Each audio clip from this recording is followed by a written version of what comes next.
गोरखपुर से खजनी जाने वाले रास्ते में एक सुनसान जंगल पड़ता था, जिसे सूर्यास्त होने के बाद कोई भी पार नहीं करता था।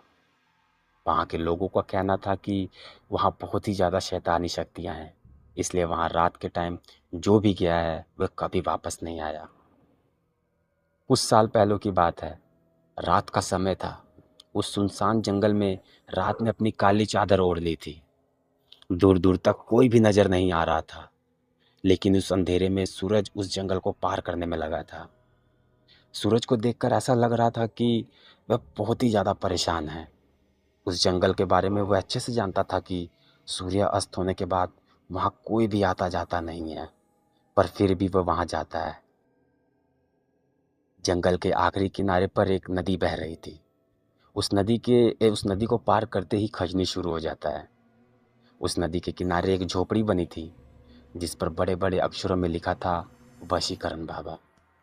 लोगों का कहना था कि उस झोपड़ी में कुछ भूत या शक्ति है, जो उस वशीकरण बाबा ने अपनी तंत्र मंत्र की शक्ति से वहां पर बुला ली थी। 26 साल का सूरज उस झोपड़ी के सामने खड़ा था और जोर जोर से हाफ रहा था। उस झोपड़ी का दरवाजे पर एक निशान बना था, जैसे तंत्र मंत्र की किताबों में होता है।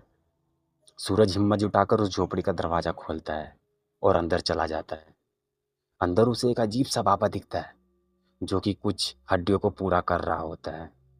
बाबा की नज़र सूरज पर पड़ तो जाती है, लेकिन वह उसे इग्नोर कर कर काफ़ी ज़ोर ज़ोर से मंत्रों का जाप करने लगता है। सूरज पहले तो बाबा को देखकर बहुत घबरा जाता है, लेकिन वह जिस मकसद से वहाँ पर आया था, उसे पूरा किए बिना वो वहाँ से नहीं जा सकता था। सूरज की शादी को 2 साल हो गए थे। वो अपनी पत्नी से बहुत प्यार करता था, लेकिन कुछ दिनों से उसकी बीवी का बिहेव कुछ ठीक नहीं था, जिसकी वजह से वह अपनी पत्नी के ऊपर काफ़ी शक करने लगा था, जिसकी वजह से उन दोनों के बीच काफ़ी झगड़ा भी हुआ करता था। और उसकी पत्नी उसे अब छोड़कर जा भी चुकी थी। बात अब डिवोर्स तक आ चुकी थी। सूरज अपनी बीवी के बारे में सोच सोच कर बहुत परेशान हो गया था। उसके दिमाग से उसकी पत्नी का ख्याल निकल ही नहीं रहा था। एक दिन उसे एक पोस्टर दिखा, जिस पे लिखा था, खोया हुआ प्यार वापस पाए। बस इसी के चक्कर में वो वहाँ उस झोपड़ी में गया था। बाबा की मंत्रों की जाप की आवाज़ अब धीरे धीरे कम हो रही थी। उस झोपड़ी में एकदम सन्नाटा छा गया था। बाबा ने सूरज की तरफ देखे बिना ही उसे उसके वहाँ पर आने का मकसद पूछ लिया, और सूरज ने भी सब कुछ बाबा को बता दिया। बाबा ने उसकी बात सुनकर बस हल्का सा मुस्कुरा दिया और उसे एक कपड़ा दे दिया और कहा कि तुम इसे पहनकर रोज रात में अपनी बीवी की फोटो के आगे बैठकर मंत्रों का जाप करना। बाबा ने सूरज के कान में एक मंत्र को बताया।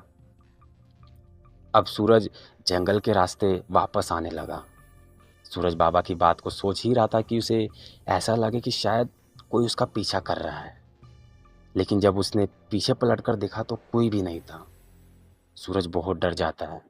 वह जल्दी जल्दी घर वापस आता है, लेकिन वो जितना तेज चल रहा था, उतना ही धीरे धीरे रास्ता खत्म हो रहा था। बहुत देर के बाद सूरज अपने घर पहुंच जाता है, और उसके पीछे एक अनजान शक्ति भी उसके घर पहुंच जाती है। सूरज नहा धोकर उस वस्त्र को धारण करता है और अपनी पत्नी की फोटो के आगे बैठ जाता है और मंत्रों को पढ़ना शुरू कर देता है कि तभी वो अनजान शक्ति उस पर हमला कर देती है। सूरज डर के मारे कांपने लगता है अब, और वो जोर जोर से मंत्रों का जाप करने लगता है। मंत्रों को सुनकर वह शक्ति वहां से भाग जाती है। अब सूरज को बाबा के ऊपर पूरा भरोसा हो गया था। सूरज अब रोज इसी तरह करने लगा। काफी दिन बीत चुके थे, पर उसकी पत्नी का कोई भी पता नहीं चल रहा था। तो सूरज वापस उस जंगल में जाता है बाबा से मिलने, और बाबा से पूछता है कि अभी तक वो वापस क्यों नहीं आई। बाबा उसे कहता है कि अब तुम उसे फ़ोन करो और उसे जंगल में मिलने के लिए बुलाओ, और उसे सॉरी बोलो और उसे मनाओ, और मना कर यहाँ पर ले आओ। मैं उसे तुम्हारे वश में कर दूंगा, फिर जो तुम बोलोगे वो वही करेगी। बाबा की बात मानकर सूरज वही करता है जो उसे बाबा ने बताया था। उसकी पत्नी उससे मिलना नहीं चाहती थी, पर फिर भी सूरज ने बहुत रिक्वेस्ट की और उसे वहाँ बुला ही लिया। अब सूरज की पत्नी जंगल में आ गई थी।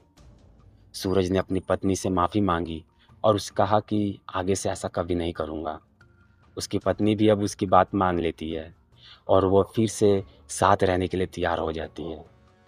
थोड़ी देर बाद सूरज अपनी पत्नी से कहता है कि चलो इस जंगल में घूमते हैं और थोड़ा एंजॉय करते हैं। उसकी पत्नी भी इस बात को मान जाती है और सूरज उसे घुमाने के बहाने उस बाबा के पास ले आता है। जब वह दोनों अंदर गए तो उसकी पत्नी वहाँ के माहौल को देखकर बहुत ज़्यादा डर जाती है और सूरज से वापस चलने के लिए कहती है। सूरज नहीं मानता है और उसे अंदर बाबा के पास लेकर जाता है। बाबा उसकी पत्नी को अपने मंत्रों के जाप से बेहोश कर देता है और सूरज से कहता है कि तुम बाहर रुको, मैं उसे तुम्हारे वश में कर देता हूँ। सूरज बाहर चला जाता है और इंतज़ार करता है। करीब 2 घंटे बाद दरवाज़ा अपने आप खुल जाता है और सूरज जब अंदर आता है तो देखता है कि उसकी पत्नी अभी तक बेहोश है। वो उसे उठाता है और कहता है कि चलो घर चलते हैं। उसकी पत्नी तुरंत तैयार हो जाती है, लेकिन सूरज खुश होने के बजाय काफ़ी दुखी हो जाता है क्योंकि उसकी पत्नी एकदम पुतले के जैसे बिहेव कर रही थी, जैसे कि कोई जिंदा लाश। सूरज से ये सब देखा नहीं जा रहा था। उसने बाबा से कहा कि उसकी पत्नी को पहले जैसा बना दो, लेकिन बाबा नहीं मानता है और उल्टा सूरज को मारने की धमकी देने लगता है। सूरज को बाबा की बात सुनकर बहुत गुस्सा आ जाता है। वह बाबा को मारने जाता है। तभी एक अनजान शक्ति जो सूरज के साथ उसके घर गई थी, वह बाबा में आकर समा जाती है और बाबा एक भयानक आत्मा का रूप ले लेता है, जिसे देखकर सूरज के पसीने छूट जाते हैं।